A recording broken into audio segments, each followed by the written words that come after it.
Welcome to our international web seminar, COVID-19 and the Global Fight Against Corruption. First, I would like to thank our sponsor, Lex Editora, Lex Magister Editora, and the co-sponsors Aduaneiras, Senofisco, Multieditora, Sescom, and Legale Educational. I'm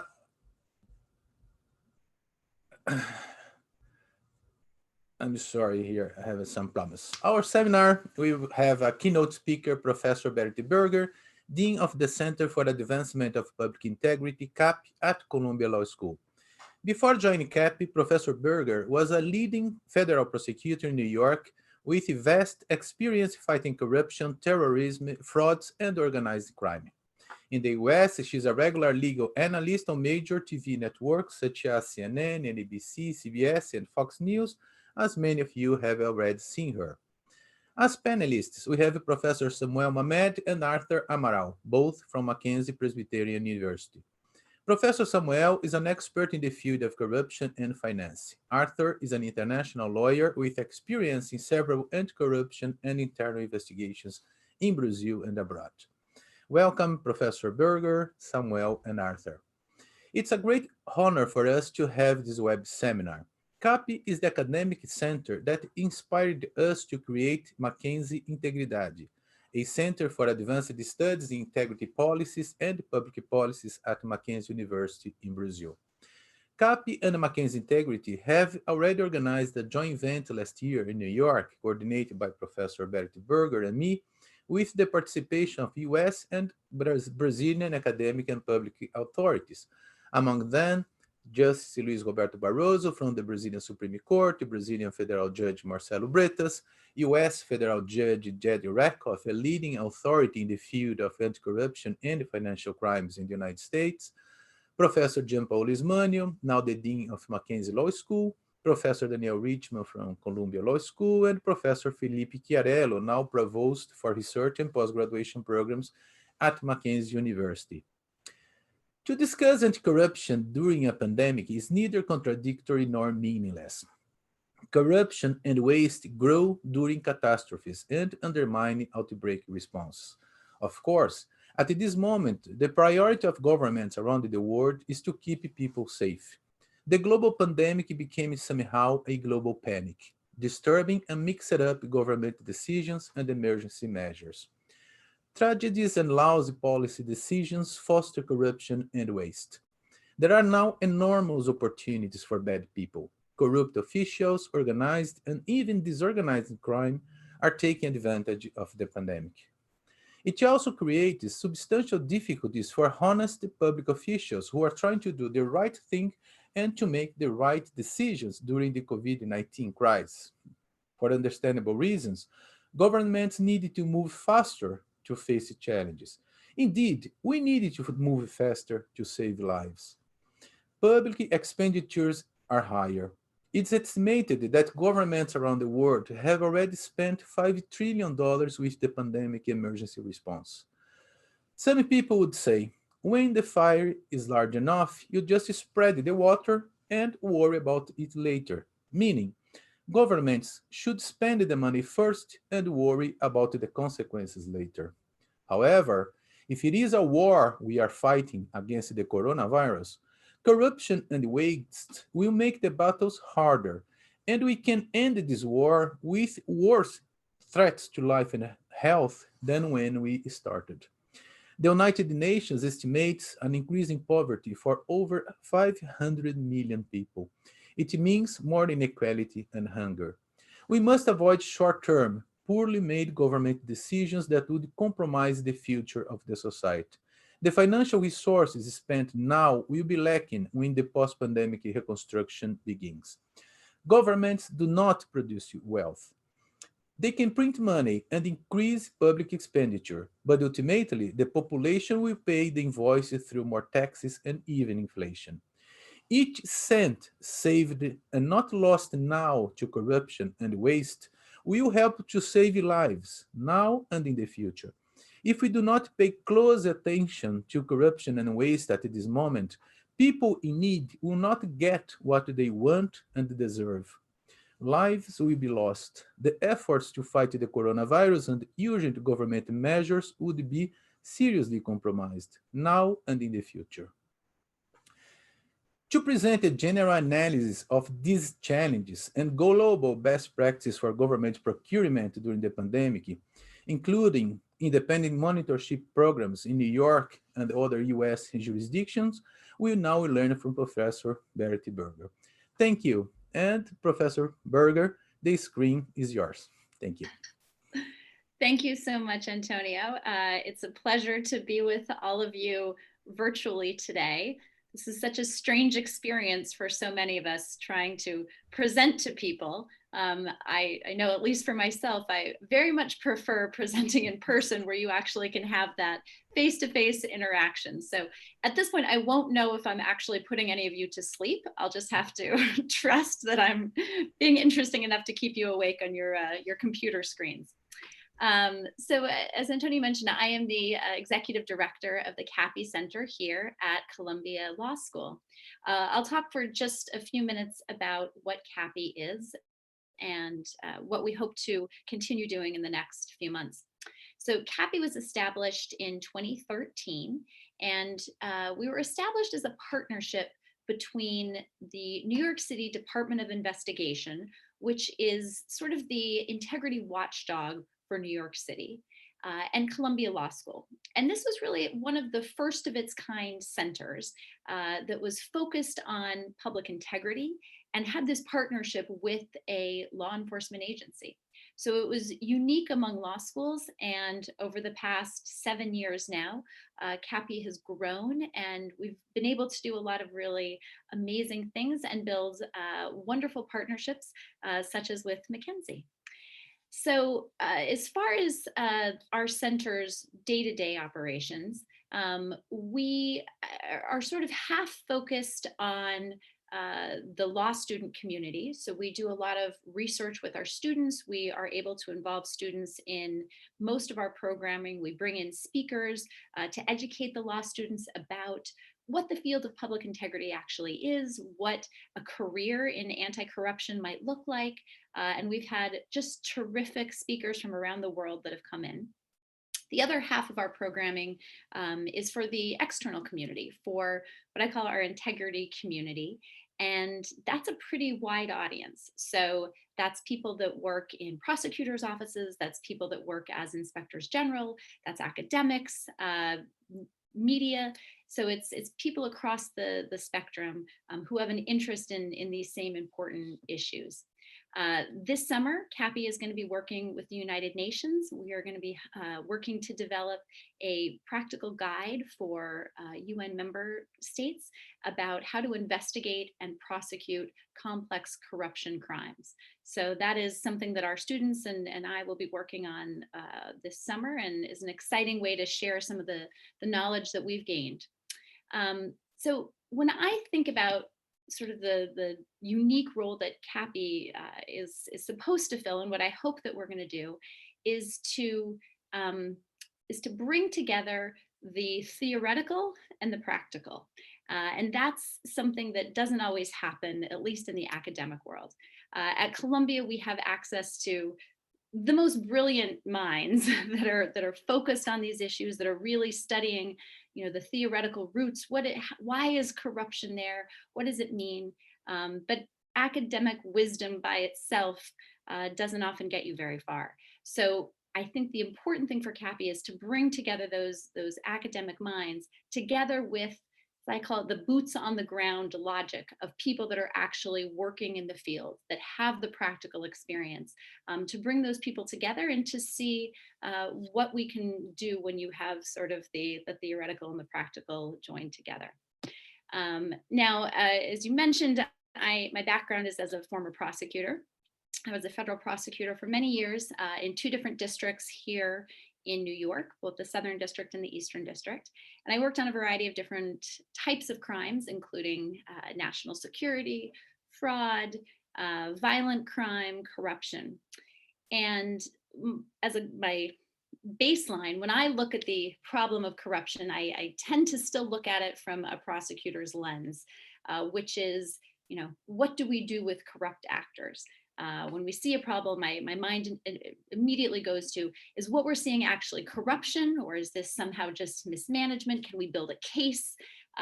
Is there evidence? Is this something that we could convince a jury that this was actually a corrupt act or just business as usual? However, as we all know, it is, of course, equally important to focus not just on corruption, because if you only focus on the corruption angle, it's often too late. What is equally as important is to focus on the oversight. How do we put in place integrity systems to prevent corruption in the first place? So I think especially now, it is even more important to be looking at the integrity side of the house to prevent the corruption in the first place. And when I talk about corruption, I'm talking about public corruption, so the abuse of public authority for private gain. As everyone here, I'm sure, understands, this is a major problem, not only in the United States, but for communities around the globe, and a problem that costs the citizens of the world billions, if not trillions of dollars each year. And in my mind, equally important to the loss of money is the loss of trust in average citizens of their government. And that is one of the real, the biggest downfalls of corruption, and one of the things that we need to safeguard against. So as we've all become acutely aware, in a time of a global pandemic crisis such as this, it's obvious that the risk of corruption will increase significantly. This is going to be across every industry, every government agency, every country, municipality, city. This is a universal problem. We are all at risk. So it is even more important for governments to be very intentional about how they deal with this risk. Now, in the United States, our government has been dealing with the problem of the coronavirus in a number of different ways. In many circumstances, we've had a very decentralized approach. There has not been a wide set of national standards, for example, on containment efforts. Those have varied among the 50 states, even within a state among municipalities. And part of that is necessary. For the United States, the challenges of a state like North Dakota is very different than the challenges faced by a state like New York. So there has to be some difference in how they're dealing with it. But one commonality that we have seen is really a concern regarding new opportunities for corruption that stem from the emergency measures that have been taken. Now, on the national level, the United States, the biggest emergency measure that has been taken is legislation called the CARES Act. Now, this provided over $2 trillion in relief in direct funding for people that were eligible.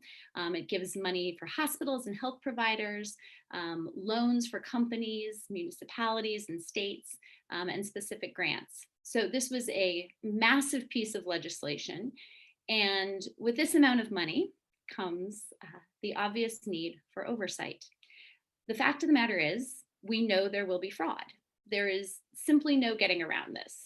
I recently read that with respect to federal programs, there is an average fraud rate of between 5 to 7%. When you look at a figure like $2 trillion, that is a lot of money.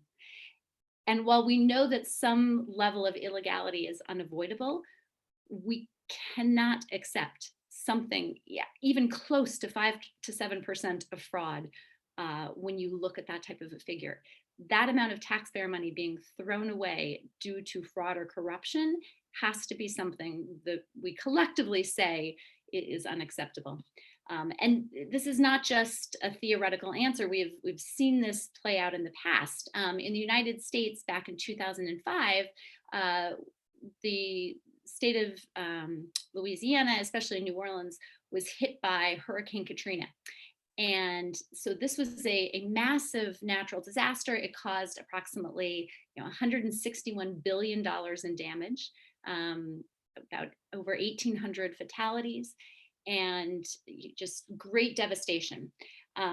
So by June of 2006, so months after this, the Government Accountability Office of the United States estimated that approximately $1 billion of aid had been improperly distributed.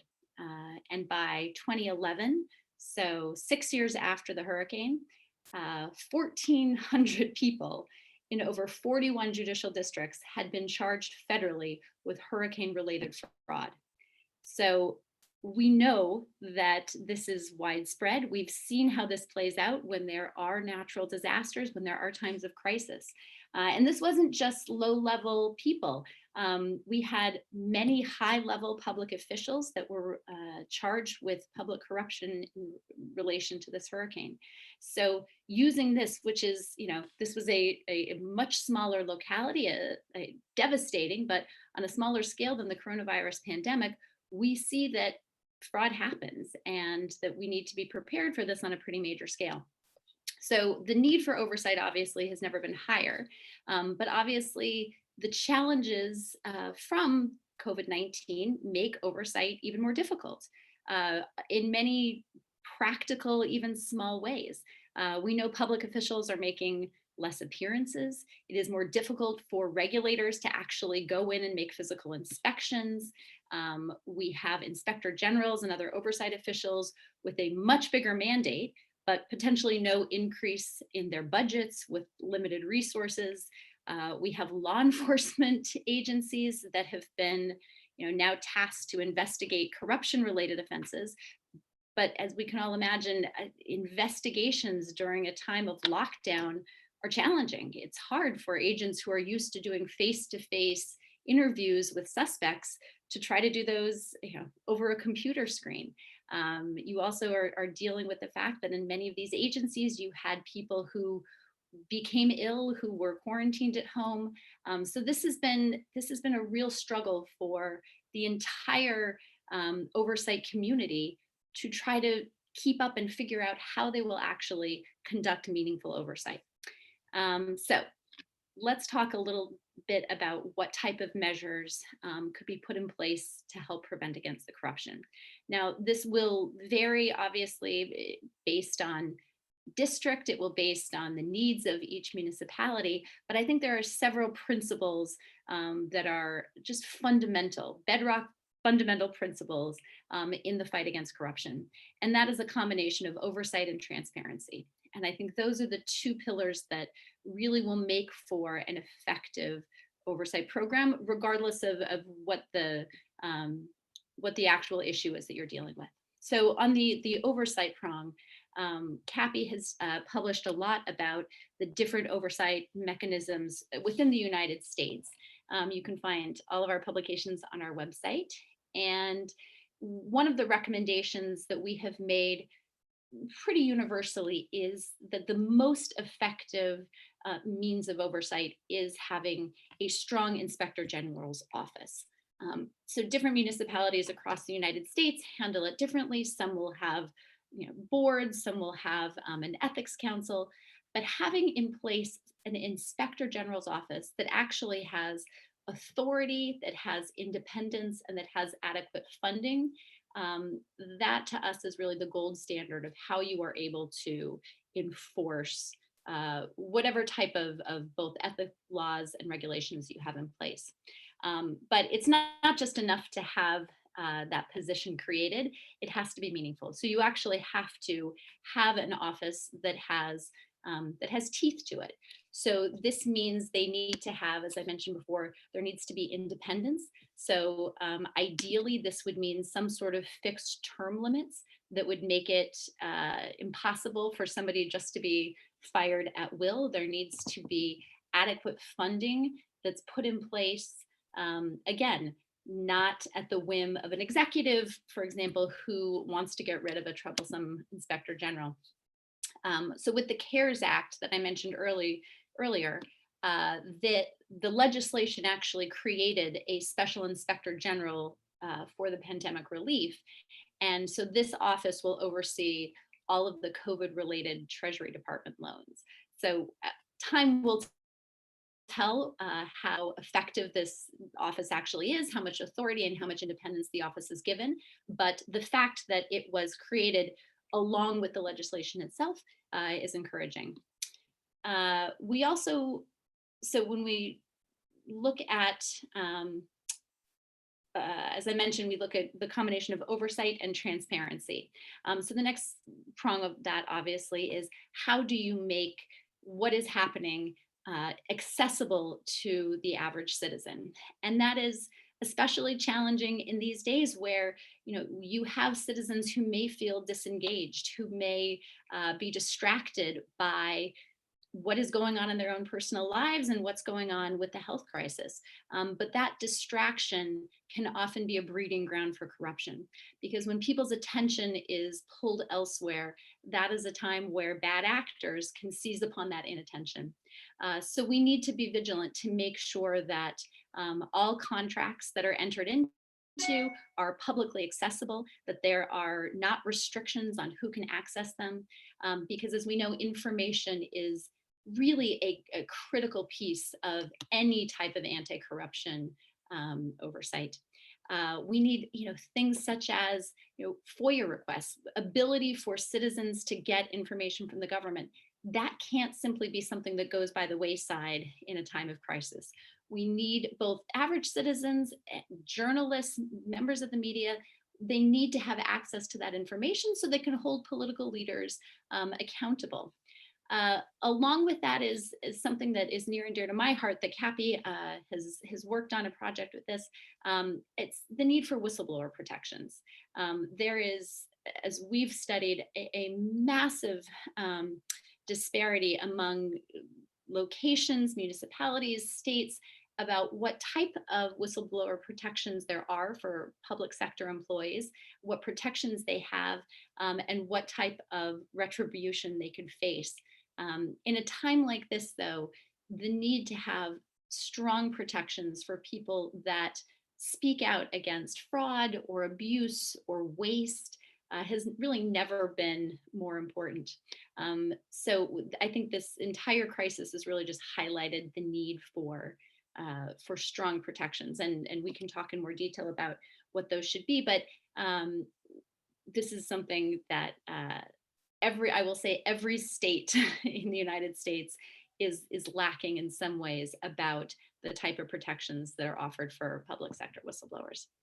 And then the last area I would just focus on is really the need for law enforcement, both investigators and prosecutors, to really hold corrupt actors accountable, not just on the low level, but really up to the highest levels for what happens. Because people will, to the extent that people are not paying attention now, people will pay attention to what happens later. They will want to know that someone was paying attention, that someone was not just holding it to account the low-level people that may have siphoned off small things, but the top political leaders that took advantage of a time of crisis for their own benefit. So I think we really need to urge our both elected prosecutors, appointed prosecutors, to prioritize corruption-related crimes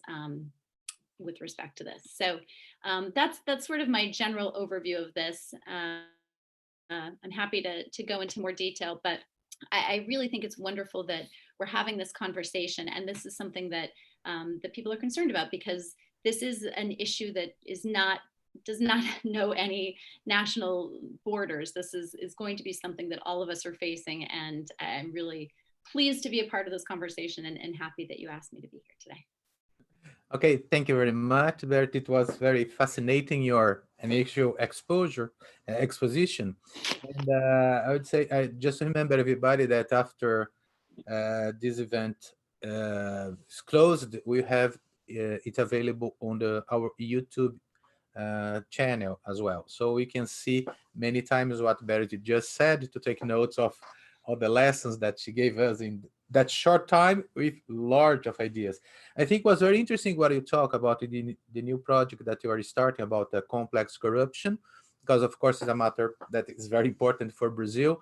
And I hope we can continue to strengthen our links between Mackenzie University in Columbia, our center, Mackenzie Integridade, and CAPI, of course, developing works together and projects together. It would be great for Brazil, for sure. And what you said about the corruption and the difference between corruption and bad management is also interesting, but both create a lot of loss for the society. Because of course, corruption means bad faith. But when you go to bad management, to lack of competence of the public administrator, so then we are talking about waste. You may talk about abuse, because bad management leads to abuse as well. And it has a consequence, very serious consequence, as you said, about the loss of trust in government. And the question about oversight and transparency for sure is something very, very important, something that we have been stressing in Brazil as well, because I think everybody needs to have access, as you said, to contracts, to all the measures that the government is taking. It's interesting that in one of our states, Rio de Janeiro, I think one of the first contracts that they made for these hospitals, this campaign, what they call campaign hospitals, it was the contracts were confidential. So the government just spent millions and millions and millions of money, and then say, no, it's confidential. Nobody can take a look at what we contract, because it was an emergency measure. So that's very important. Now we are getting in Brazil some kind of transparency. So it's a very important note to make about your initial comments. But before I give the word to Professor Samuel and Arthur, I would like just you to, if you can, just explain for us, very short, a few minutes, the independent monitorship programs. I think that's very important, something that we can learn and try to implement in Brazil as well. Sure. So in 1996, the Department of Investigation, am I unmuted here? Okay. No, it's good. Okay. So in 1996, the Department of Investigation created what they call the Integrity Monitoring Program. And this is a method for the city of New York to be able to engage in contracts with people who otherwise may not meet the city's requirements for entering into these contracts. Now, perhaps they've had integrity issues in the past, or perhaps they just don't meet the city's threshold for certain things. So under the Integrity Monitoring Program, these companies can still be awarded city contracts if they agree to be monitored by an outside independent monitor that would report directly to the Department of Investigation. Now, what's interesting is these programs have proven to be very effective and have been a good way of sort of rehabilitating people to be able to engage with the city. What the city has also done, though, is for certain very valuable contracts, they've said, even if you are not a contractor that has integrity problems in the past, we are going to make this a requirement for anyone who wants to bid on, for example, this, a massive rebuilding contract. Because of the stakes involved, you would have to voluntarily submit to one of these integrity monitors. So the integrity monitors are people that have some sort of an expertise within the given field. So they would have, a legal background, accounting background, auditing, and the short answer is they are there to keep the contracting process honest, to make sure that contracts and from the very beginning, the bidding system, that everything is being done above board, that the most deserving bid is actually the one selected. So you start on that end, and then to follow the contract through and really make sure that things are handled with the least amount of waste and mismanagement, as you talked about. So since the program began, there have been a number of integrity monitors that have been assigned. I think most people would say this has been a very effective program. So a couple of examples, after Hurricane Sandy, this was in 2012, another big hurricane that hit, that really affected New York City residents. DOI, so the Department of Investigation, they implemented a monitoring program for people that wanted to enter into these repair contracts. And so they were monitoring people that were working on repairing residential units. So DOI estimated that they saved approximately $30 million from waste or mismanagement. So they've really, I think, used these programs effectively. I think this is something that not only works in a place like New York City, where we're talking about very large scale contracts, but could potentially work in a lot of different jurisdictions as well. Oh, wonderful. Thank you very much, Berit. I think perhaps in the future we can make a web seminar about the program itself. I made the program in CAPI Yeah. with you in Colombia last year. It was a very interesting program. And then we can put together more people that really work with this program. I think it could be very, very interesting for Brazil. So now I have the honor to pass the word to our fellow friend and colleague from Mackenzie, Professor Samuel Mamede. The screen is yours, Mamede. Thank you, Professor. It's a pleasure to be here with Professor Antonio, Professor Berit, and Arthur. Thank you very much for this opportunity and invitation. I would like to comment on 2 points. The first point is corruption and technology. Corruption threatens any efforts to reform the public sector and to reach universal health coverage, which also affects efforts to achieve the UN's Sustainable Development Goal. Corruption limits access to health services and abilities, all dimensions that determine good health systems performance, equity, quality, responsiveness, efficiency, and resiliency, and also affects homes and lives. Corruption also causes demotivation and burnout of human resources. It's estimated that the world spent more than $7 trillion on health services, and that the least 10 to 25% of global spending is lost direct through corruption, representing hundreds of billions of dollars lost each year.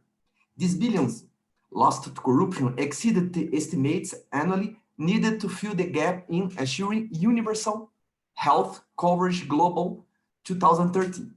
However, the correct cost of the corruption is impossible to quantify because it can mean the difference between wellness and illness, and life and death. One way to help combat corruption is with today technology. So, improvements in the information technology tend to generate large databases, which in turn require more efficient methods to save corruption problems. The use of artificial intelligence and machine learning techniques to detect and understand government fraud and corruption has gained popularity in the literature in recent years. Nowadays, there is a growing interest in two studies involving intelligence in the public sector, considering that economy issues have become on the most of explored government issues.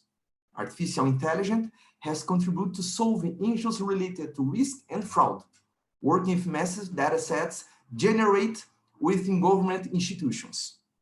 So, Professor Berit, in this context, my question is, how can machine learning, big data, and artificial intelligence could help in combat of corruption? Am I muted? Okay. That's a fantastic question. And it's actually something that we've thought a lot about CAPI. I'll just start by saying, if anyone's interested in this topic, which I think you should be, CAPI actually put out a report called Taking a Bite Out of Corruption, BYTE. The report talks about the findings. We did about a year-long study focused entirely on how municipal governments can use data in anti-corruption oversight. So I would urge you to take a look at this report. So I'm not going to go through everything that we discuss in there, but our base findings are that data can be a very effective tool in the anti-corruption fight.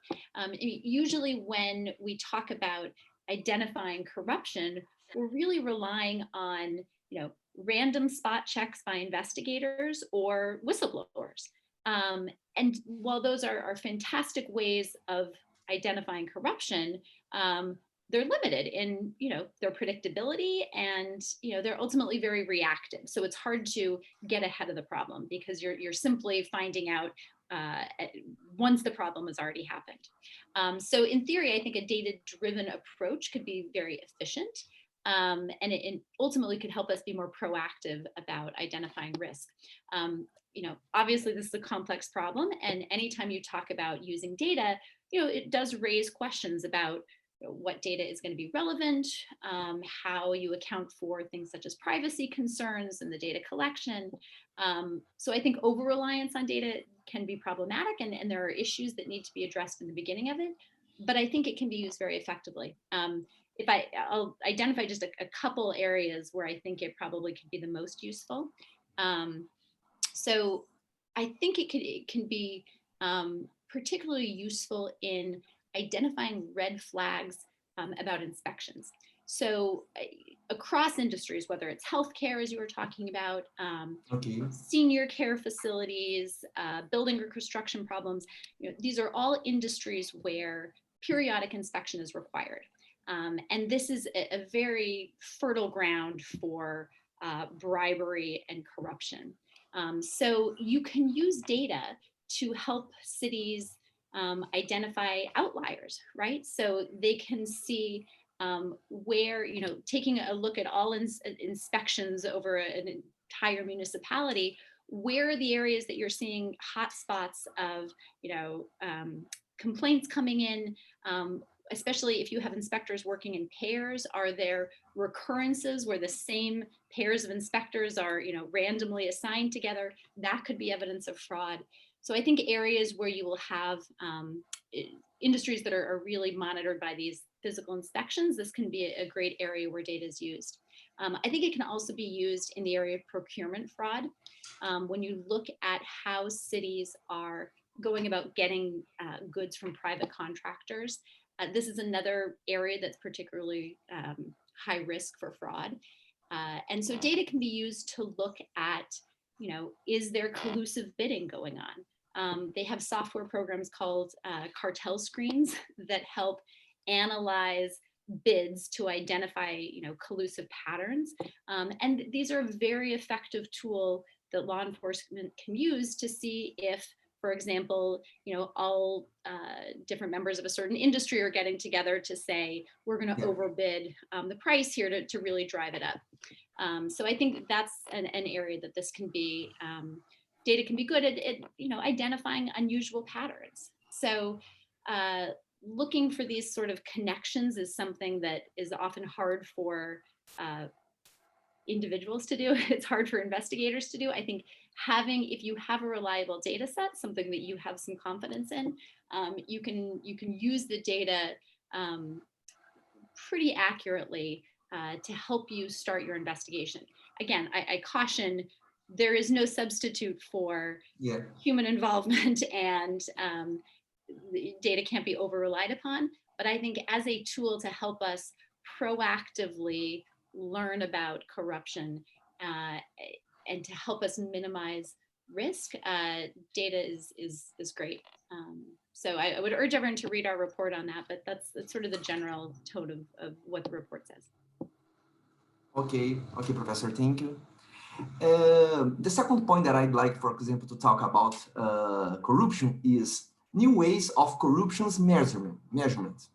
In times of crisis or pandemic, for example, governments are positioned to speed up responses to resolve the issues at hand. It's not surprising, for example, under this condition, that the government systems can increase their level of corruption.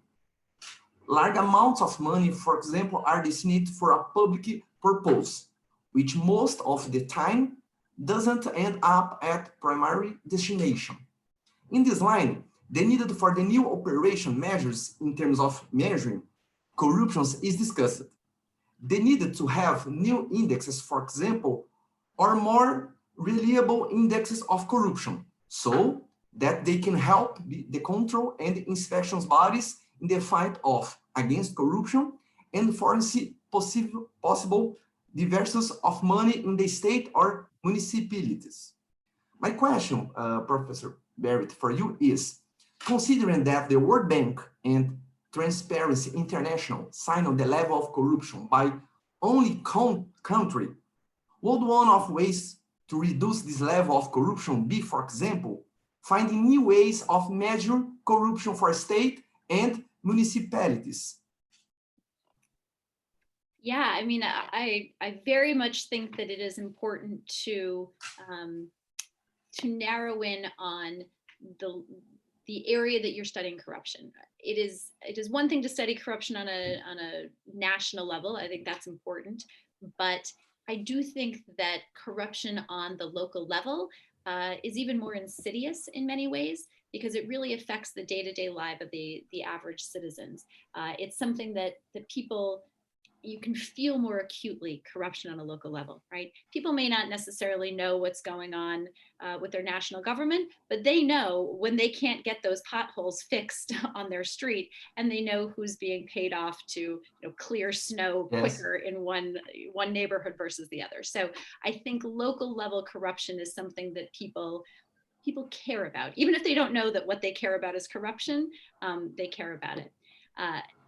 We all know measuring corruption is tricky. We talk about sort of direct methods or indirect methods for measuring corruption, and they really get it at different things. Direct methods will look at more evidence-based information. So you might look at the number of corruption reports. You might look at the number of corruption indictments that are brought. And that's important, right? That's something that, from my background as a prosecutor, we like to measure things by how many arrests were made, how many indictments, but there are weaknesses in that. For example, New York always ranks very high on corruption indices that use a direct method like this. But we obviously have a corruption problem in New York, but we also have a lot of very aggressive and top-notch prosecutors' offices that compete with each other to bring more and more indictments. So we bring a lot of cases, which makes our corruption numbers, even higher. So I don't know that it necessarily means that a jurisdiction that doesn't have many corruption convictions doesn't have a corruption problem. It may just be a result of not having adequate resources to enforce those. And so the other method that people use to measure it is sort of this indirect method. You often hear it, the perceptions of corruption. And that's, I do think that is, there are a lot of benefits of looking at the corruption problem from that angle. As we all would probably say, it's a tricky problem to assess. I don't have a great answer to your question of how you measure corruption on the state or local level, only to say that I think it has to be some sort of a combination of the two of those. I think it is important to study corruption on a local and state level, and I think it has to be done in a combination of evidence-based corruption measurements. How many complaints are coming in? Using the data that we talked about before, are there hotspots? Are there citizen hotlines that we can measure? So that there has to be an empirical side, but there also has to be, this indirect method used as well. What are the perceptions of corruption? Do people have trust in their government? And that it is trickier to measure, but I think it is an important side of any kind of metric that we would come up with to measure it on a state or local level. Okay, thank you, Professor Berit.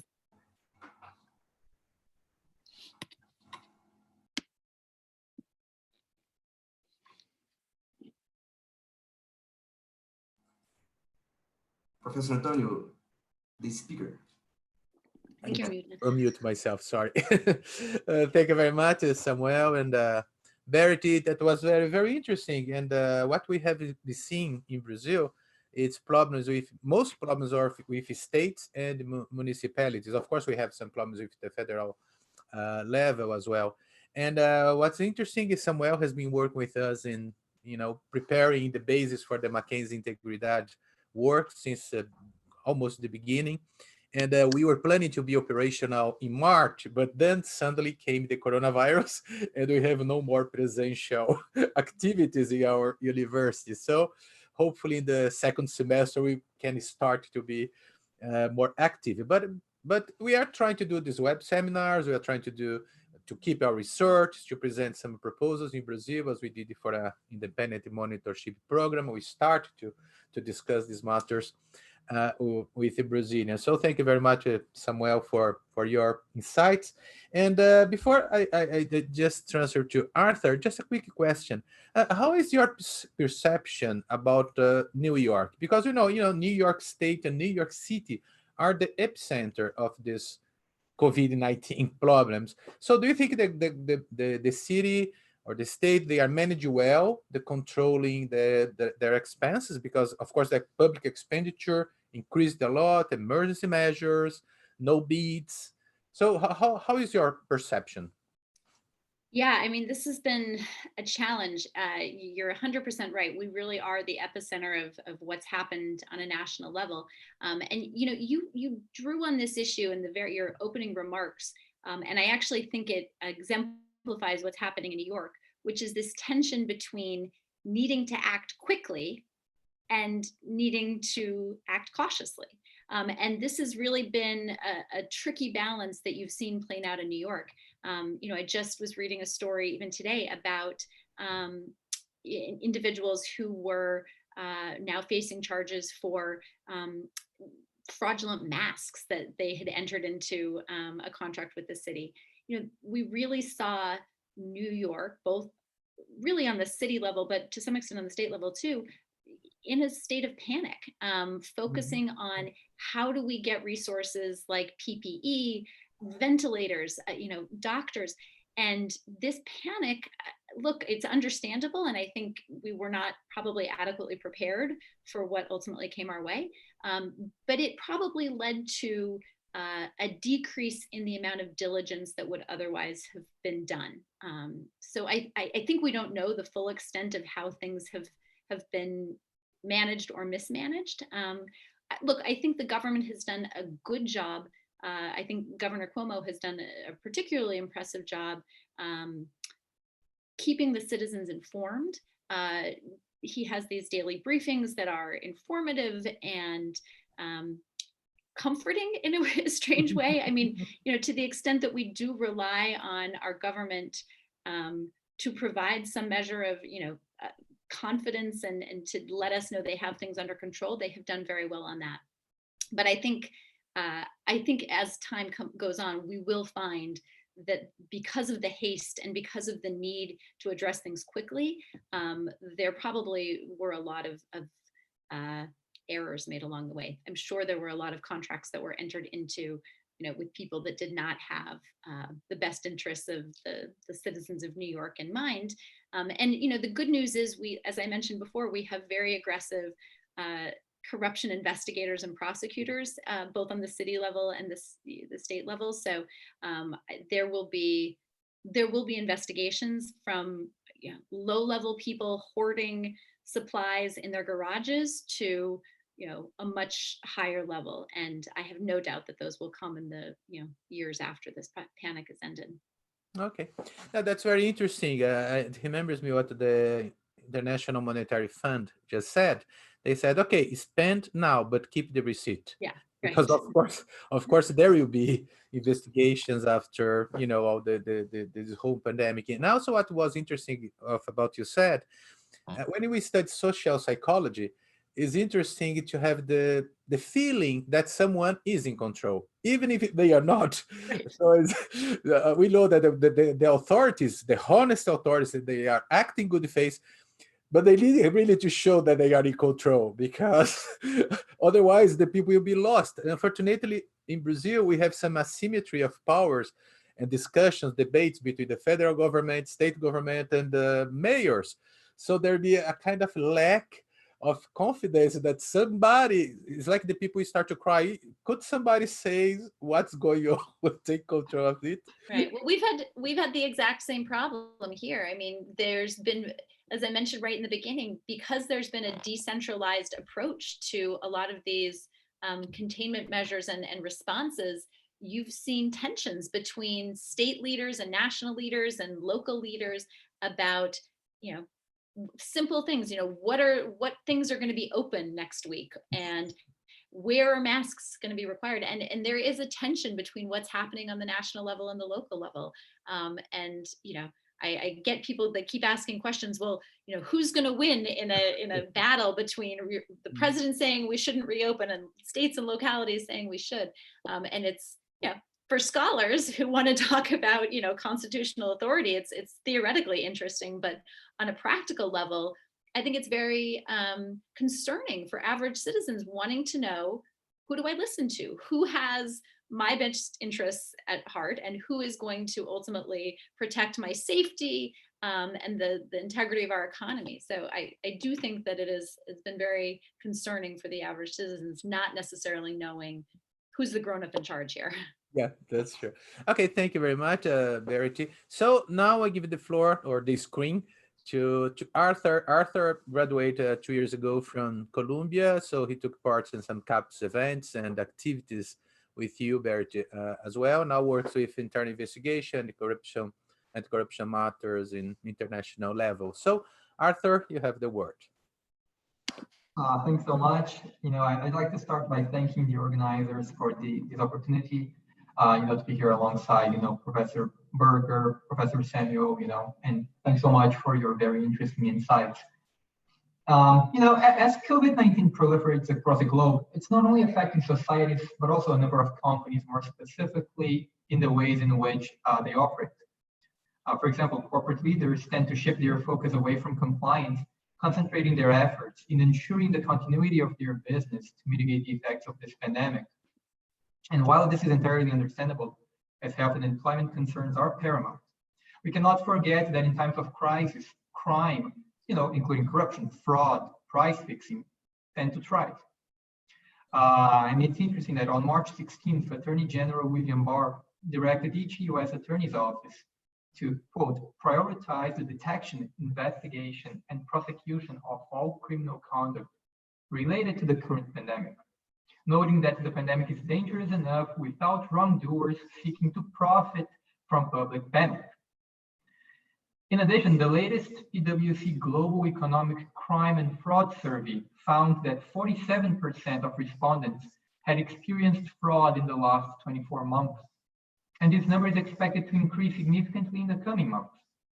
And why is that? Well, a common notion used by auditors to explain the motivations behind the decision to commit fraud is the one known as the fraud triangle, which outlines three components that contribute to increasing the risk of fraud.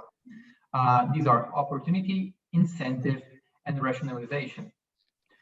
When facing crises, economic downturns, and mounting pressure to turn a profit, companies tend to relax their internal controls, and bad actors see an increased opportunity to take advantage of this situation. As a matter of fact, PwC's 2018 Global Economic Crime and Fraud Survey displayed that 59% of the respondents believed that opportunity was the main contributing factor for fraud. And this number increases to 65% for Brazil.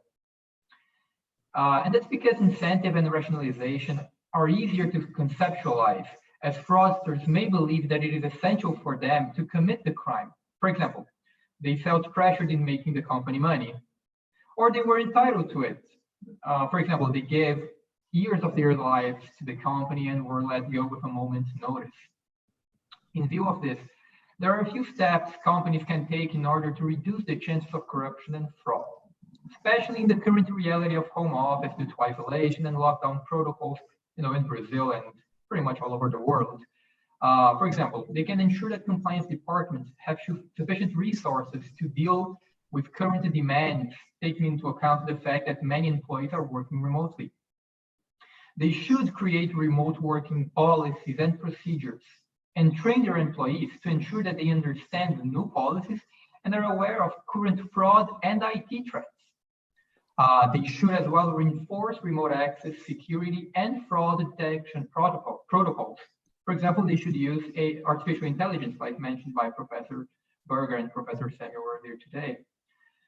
They should also solidify third-party vendor due diligence to ensure they comply with the law. And I think this is a very important point right now. They should strengthen internal controls, particularly those related to contracting with public agents, especially now that governments around the globe are relaxing public procurement requirements. On this last point, Professor Berger, I'd like to ask you a question.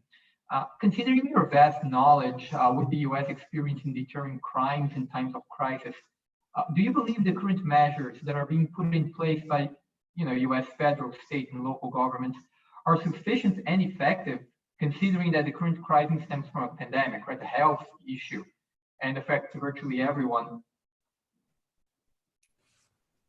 I mean, time will tell, right? I do think there have been a number of promising things that have been put into place, but as you said, it is tricky in times like this. We do have a need to sort of relax some standards, because as we've, again, a theme that keeps running through this is there is a need to act quickly, and there is a need just to get the job done.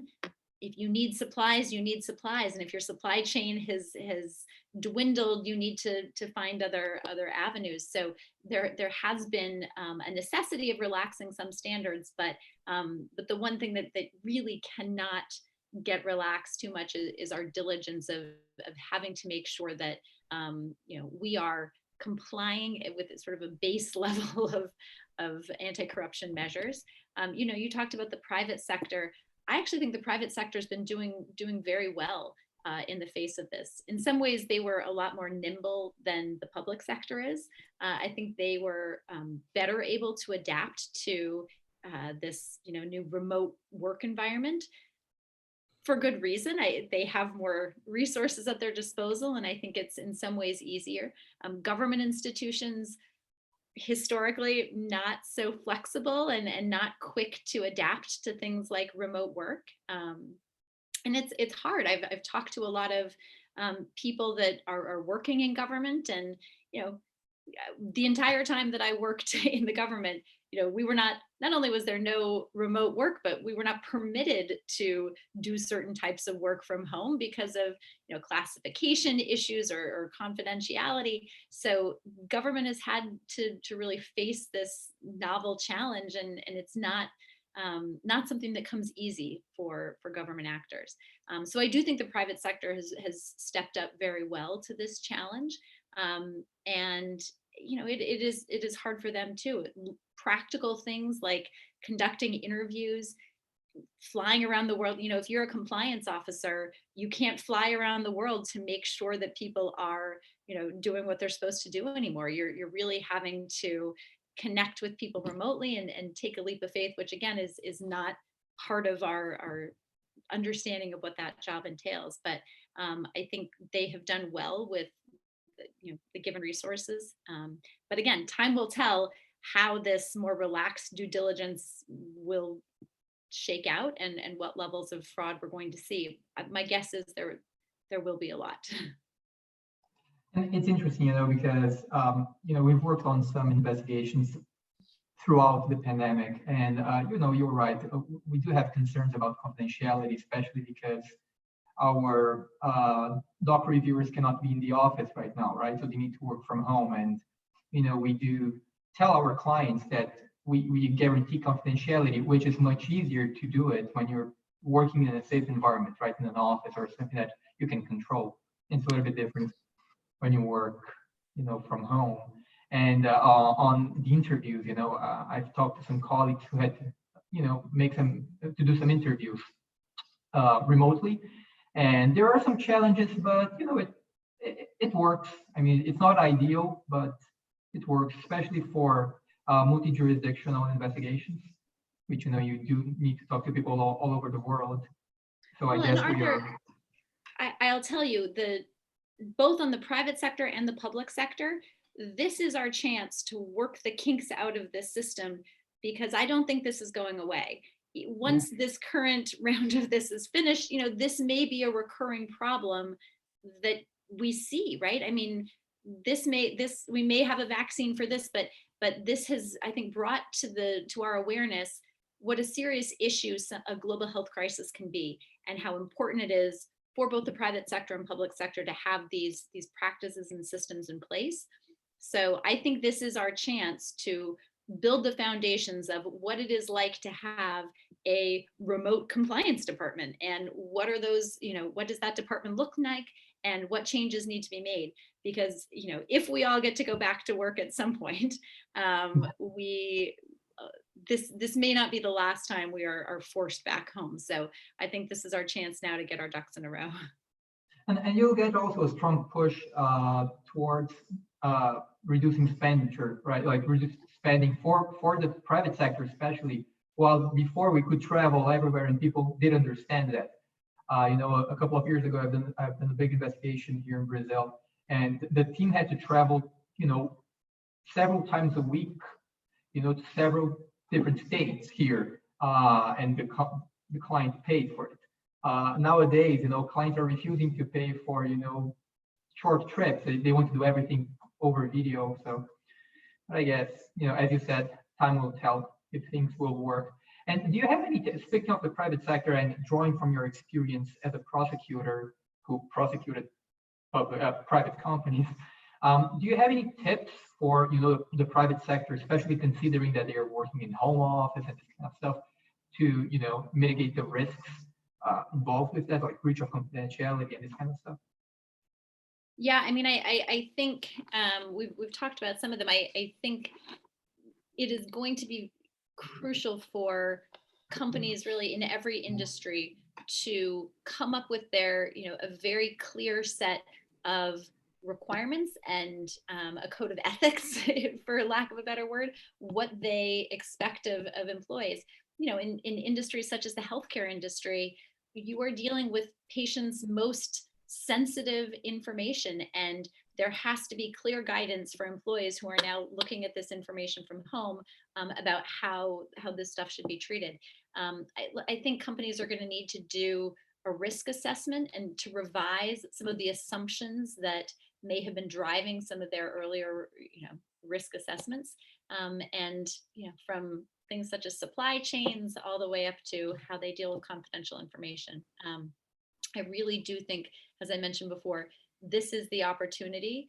And, we've been in this for a few months now. Hopefully most companies in the private sector have started addressing and thinking about these things, but this is going to be a recurring problem. So to the extent that companies have not really found a way to make their compliance department work well remotely, they need to now.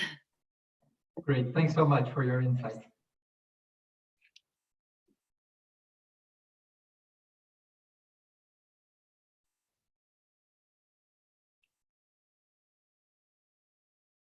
I think you're still muted. Oh, hello. Yeah, our host, that's Lex Editora, has muted me, so I think they said that I talk too much. So we're getting to the end of our web seminar.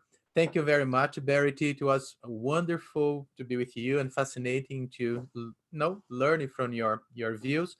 And to our listeners, as I said, this web seminar will be available on YouTube, and our sponsors, they will also have legends in Portuguese. So it means that will be great because we can, of course, have a spread your views from universities and public authorities in Brazil. So thank you very much, Berit. Thank you very much, Professor Samuel Mamede. Thank you very much, Arthur, for their participation and comments.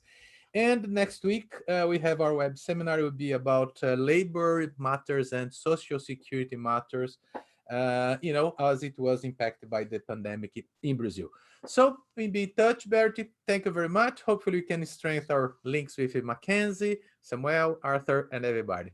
Okay? Thank you. Thank you very much until our next seminar. Bye.